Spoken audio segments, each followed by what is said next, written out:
అందరికీ నమస్కారం.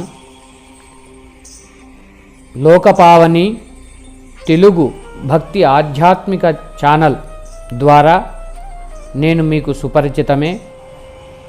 ఈ కార్తీక మాసంలో ఆ పరమేశ్వరుడి అనుగ్రహం వలన నంద్యాల జిల్లా పరిధిలో గల దుర్గా భోగేశ్వర స్వామి దేవస్థానం భోగేశ్వరం క్షేత్రాన్ని దర్శించడం జరిగింది.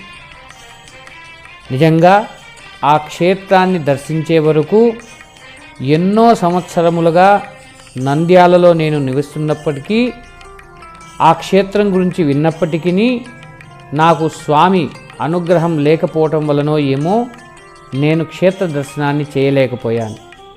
కానీ స్వామి అనుగ్రహం వలన ఈ కార్తీక మాసంలో అత్యంత పుణ్యప్రదమైనటువంటి స్వామి క్షేత్రాన్ని స్వామిని దర్శించుకునేటువంటి భాగ్యం నాకు కలిగింది. విశేషమైనటువంటి ప్రత్యేకమైనటువంటి ఈ క్షేత్రాన్ని దర్శించుకున్న తర్వాత నాలో ప్రత్యేకమైనటువంటి భక్తిభావం ప్రఫుల్లింది. ఈ భక్తిభావం రావటానికి అనేకమైనటువంటి కారణాలు కలవు. ఆ పరమేశ్వరుడి అనుగ్రహం వలన ఈ క్షేత్రాన్ని దర్శించిన తర్వాత క్షేత్రం యొక్క చరిత్ర, ఆ క్షేత్రానికి ఏర్పడినటువంటి భగవత్ ఆశీర్వాదము, ఇటువంటి అనేకమైనటువంటి అంశాలు నాకు గోచరపడ్డాయి. మన భారతదేశంలో కాశీ క్షేత్రంలో అన్నపూర్ణ సహిత విశ్వనాథ స్వామి వెలిసి ఉన్నారు.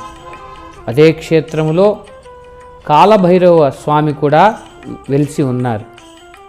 మరి భారతదేశంలో మరెక్కడా లేని విధంగా ఈ భోగేశ్వర క్షేత్రంలో కాలభైరవ స్వామి మళ్ళీ మనకు దర్శనమిస్తాడు. అందుకే ఈ భోగేశ్వరం క్షేత్రాన్ని దక్షిణ కాశీ అని కూడా అంటారు. ఈ క్షేత్రం చాలా ప్రత్యేకమైనది. అందుకు అనేకమైనటువంటి కారణాలని అన్నాను. మరి ముందుగా ఈ క్షేత్రం ఎక్కడ వెలిసింది అనేటువంటి అంశాలను తెలుసుకునేటువంటి ప్రయత్నం చేద్దాం. నంద్యాల జిల్లాలోని సుప్రసిద్ధమైనటువంటి దేవాలయములలో శ్రీ దుర్గా భోగేశ్వర స్వామి దేవస్థానం ప్రముఖమైనటువంటిది. ఈ భోగేశ్వర క్షేత్రం నంద్యాల జిల్లా గడివేముల మండలం గడిగిరేవుల గ్రామ పొలిమేర్లలో వెలిసి ఉన్నది. పూర్వం ఈ క్షేత్రం జనమేజయ మహారాజు గారి ప్రతిష్ఠ అని గడిగిరేవుల గ్రామంలో ఉన్న శిలాశాసనాల ద్వారా తెలుపుచున్నది. ఈ క్షేత్రం గడిగిరేవుల, తిరుపాడు, కొరటమద్ది, దూర్వేసి గ్రామాలకు 5 కిలోమీటర్ల దూరములో, నంద్యాల నుండి సుమారు 20 కిలోమీటర్ల దూరంలో అటవీ ప్రాంతంలో వెలిసి ఉన్నది. క్షేత్రం అని శీఘ్రముగా మోక్షమిచ్చున్నది అని ఇక్కడ ప్రజలు తెలిపేటువంటి అంశం. ఇచ్చట అనేకమైనటువంటి అంశాలు కలవు.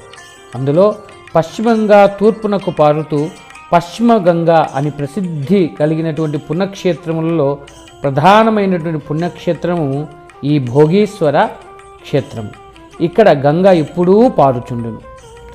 అందుకు ఏ కాలంలోనైనా సరే మనకు ఎటువంటి కొరత ఉండదు.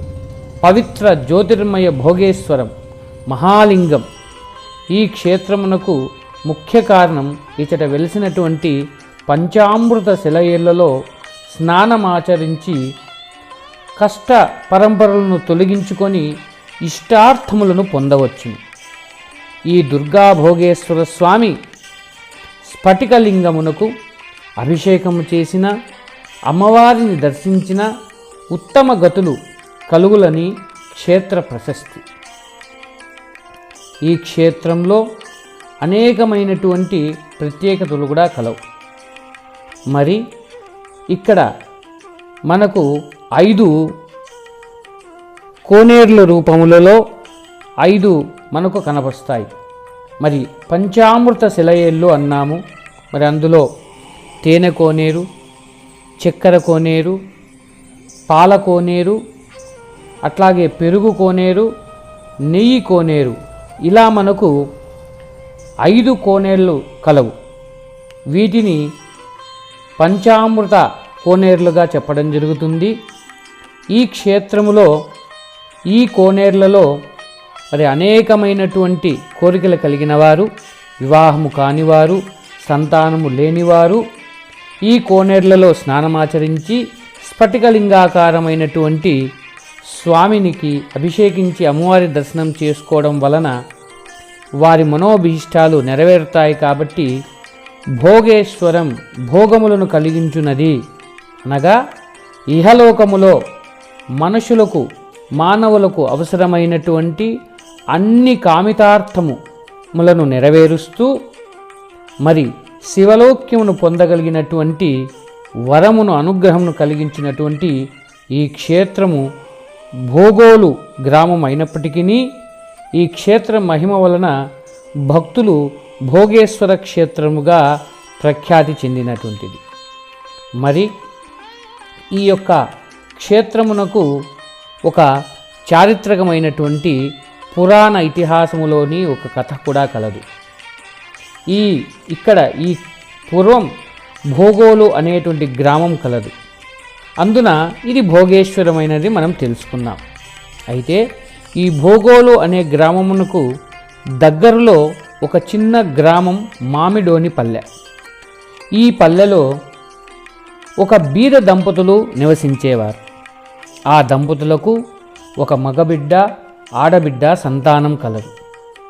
ఈ పిల్లలు చిన్న వయసులోనే వారి తల్లిదండ్రులను అకస్మాత్తుగా పోగొట్టుకోవడం జరుగుతుంది. అంటే ఆ పిల్లలిద్దరిని అనాథలు చేసి అకస్మాత్తుగా తల్లిదండ్రులు మరణించడం జరుగుతుంది. ఈ చిన్నారులను అక్కడ ఉన్న కుటుంబీకులు చేరదీసి వేరు కుటుంబీకులు ఆ పిల్లలిద్దరినీ కూడా పెంచి పోషించుకోవడం, వారిని పెద్దలు చేయడం జరుగుతుంది.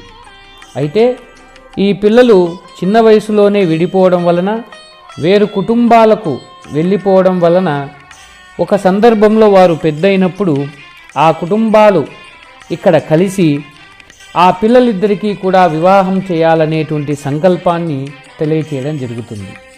అయితే ఈ పిల్లలిద్దరికీ కూడా వారు అన్నా చెల్లెళ్ళు అనేటువంటి విషయం తెలియదు, వారి పెద్దలకు కూడా తెలియదు. అందువలన వీరి ఇరువురికి కూడా వివాహాన్ని నిశ్చయించడం జరుగుతుంది. మరి వారికి వివాహం ఆచరించిన తర్వాత ఈ దంపతులకు ఇద్దరికీ కూడా మరి మొదటి రాత్రిని ఏర్పాటు చేసి ఆ గదిలోకి వెళ్ళేటువంటి సమయములో వరుడు అక్కడే ఉన్నటువంటి దూడను యొక్క తోకను తొక్కడం జరుగుతుంది. విచిత్రంగా ఆ దూడ మానవ భాషలో తన తల్లికి ఇలా చెబుతుంది, అమ్మా, ఈ వరుడు నా యొక్క తోకను తొక్కాడు అని చెప్తుంది. అప్పుడు ఆ తల్లి ఆవు, అమ్మా, వాడు కామంతో తన చెల్లితోనే మరి వివాహం ఆచరించి శోభనం గదిలోకి వెళ్తున్నాడు, అటువంటి వాడి ఇంకేం చేస్తాడు అంతకంటే అన్నట్టుగా ఆ ఆవు చెప్తుంది. అది విన్నటువంటి ఆ దంపతులు ఇరువురు కూడా ఆశ్చర్యము పొంది ఆ తల్లి ఆవు దగ్గరికి వెళ్ళి, మరి మేము అన్నా చెల్లెళ్ళం అంటున్నారు, మరి మీకు వివాహం జరిగినది, ఇప్పుడు మేమేం చెయ్యాలి, ఈ పాపాన్ని మేము ఎలా పోగొట్టుకోవాలి అని చెప్పి అడగడం జరుగుతుంది. ఆ తల్లి ఆవు అప్పుడు, అయ్యా, మీరు ఇరువురు కూడా విభాండ మహర్షి కుమారుడైనటువంటి ఋష్యశృంగ మహర్షి వద్దకు వెళ్ళండి, ఆయన మీకు సరైనటువంటి పరిష్కార మార్గాన్ని చెప్పగలడు అని చెప్పి ఆవు పలుకుతుంది. ఆ మాట విన్నటువంటి వారిరువురు ఋష్యశృంగ మహర్షి ఆశ్రమంకు వెళ్ళి ఆయనను వేడుకొని విషయమంతా చెప్పిన తర్వాత ఆయన వారిరువురికి ఇలా సెలవిస్తాడు, అయ్యా, మీరు తలంబ్రాలు వస్త్రాలతోటే, అంటే పసుపచ్చ కలిగినటువంటి ఆ బట్టలతోటే వివిధమైనటువంటి క్షేత్రములను దర్శించుకుంటూ కోనేర్లలో స్నానమాచరించి రండి. ఎక్కడ ఏ క్షేత్రములో ఆ క్షేత్రంలోని కోనేరులో మీరు స్నానం ఆచరించినప్పుడు మీ వస్త్రాలు తెల్లబడిపోతాయో అప్పుడు మీ బ్రహ్మముడి విడిపోతుంది అని సెలవిస్తాడు. ఆయన అనుజ్ఞ ప్రకారం మరి వారు స్వామికి నమస్కరించి అనేకమైనటువంటి క్షేత్రములను దర్శించుకుంటూ వారు దాంపత్య జీవనాన్ని కొనసాగించకుండా పవిత్రమైనటువంటి భక్తితో భగవంతుని శరణు వేడి ఈ క్షేత్రములు దర్శించటం, అక్కడ కోనేరులలో స్నానమాచరిస్తూ వస్తారు. మరి అట్లాంటి సందర్భములోనే ఈ యొక్క భోగేశ్వర స్వామి క్షేత్రానికి వచ్చి ఇక్కడ వారు పంచ కోనేరులు, పాల కోనేరు, పెరుగు కోనేరు, తేనె కోనేరు, నెయ్యి, అట్లాగే చక్కెర కోనేరులో వారు స్నానం ఆచరించినప్పుడు వారి యొక్క పసుపు బట్టలు రంగు మారి తెల్లగా అవ్వడం జరుగుతుంది. వారి యొక్క బ్రహ్మముడి విడిపోతుంది. వారు ఇరు కూడా ఎంతో సంతోషించి స్నానం ఆచరించిన పిదప స్వామివారిని దుర్గా భోగేశ్వర స్వామిని, అమ్మవారి పేరు ఈ క్షేత్రంలో అమ్మవారి పేరు దుర్గా పరమేశ్వరి, స్వామివారి పేరు భోగేశ్వర స్వామి. దానికి కారణం మరి అనుకున్న వెంటనే మానవుల యొక్క అభీష్టములను నెరవేర్చినటువంటి మహానుభావుడు కావున ఈ క్షేత్రములో స్ఫటిలింగాకారంలో ఉన్న పరమేశ్వరుడికి భోగేశ్వరుడు అనేటువంటి నామం ప్రసిద్ధికెక్కింది. మరి ఆ ఇరువురు అన్నా చెల్లెళ్ళు కూడా స్వామిని దర్శించుకొని వారు జీవితాంతం చక్కగా బ్రతికి భక్తి మార్గంలో నడిచి చివరిలో శివలోక్యాన్ని పొందడం అనేటువంటిది జరిగింది. అట్లాగే దక్షిణ కాశీ అనేటువంటి పేరు రావటానికి కారణం భారతదేశంలో కాశీ క్షేత్రంలో ఉండేటువంటి కాలభైరవుడు అక్కడ కాకుండా ఇంకెక్కడా ఏ క్షేత్రంలో మనకు దర్శనమివ్వడు. ఈ యొక్క దుర్గా భోగేశ్వర స్వామి దేవస్థానం భోగేశ్వర క్షేత్రంలోనే దర్శనమిస్తాడు. కావున ఈ క్షేత్రానికి దక్షిణ కాశీ అనేటువంటి నామం కూడా ప్రసిద్ధికెక్కింది. ఈ క్షేత్రం ప్రకృతిమయంతో రమణీయంగా ఆహ్లాదకరమైనటువంటి అద్భుతమైనటువంటి పరమేశ్వరుడి ప్రకృతి లయకారకంగా వెలిసి ఉన్నది.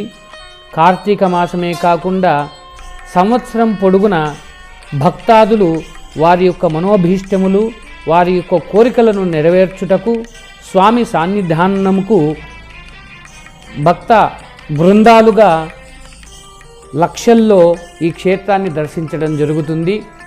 మరి భక్తాదులందరూ కూడా వారి కోరికలు నెరవేర్చుకున్న తర్వాత ఇంకా అనేకమైనటువంటి వారి బంధువులకు, స్నేహితులకు, శివభక్తులకు అందరికీ కూడా ఈ క్షేత్రం యొక్క మహిమను తెలుపుతూ వారిని కూడా క్షేత్రానికి స్వామి అనుగ్రహకు పాత్రులవడానికి ఈ క్షేత్రాన్ని అందరూ కూడా కలిసి దర్శించడం జరుగుతుంది.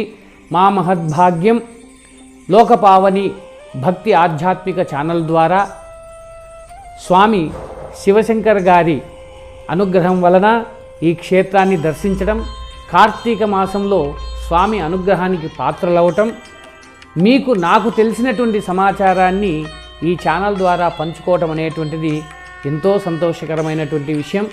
మరి ఆ దుర్గా భోగేశ్వర స్వామి యొక్క అనుగ్రహం ఈ ఛానల్ వీక్షిస్తున్నటువంటి ప్రేక్షకులకు అందరికీ అనుగ్రహం ఉండాలని మనస్ఫూర్తిగా కోరుకుంటూ మీకు సెలవు తీసుకుంటున్నాను. ఓం శాంతి.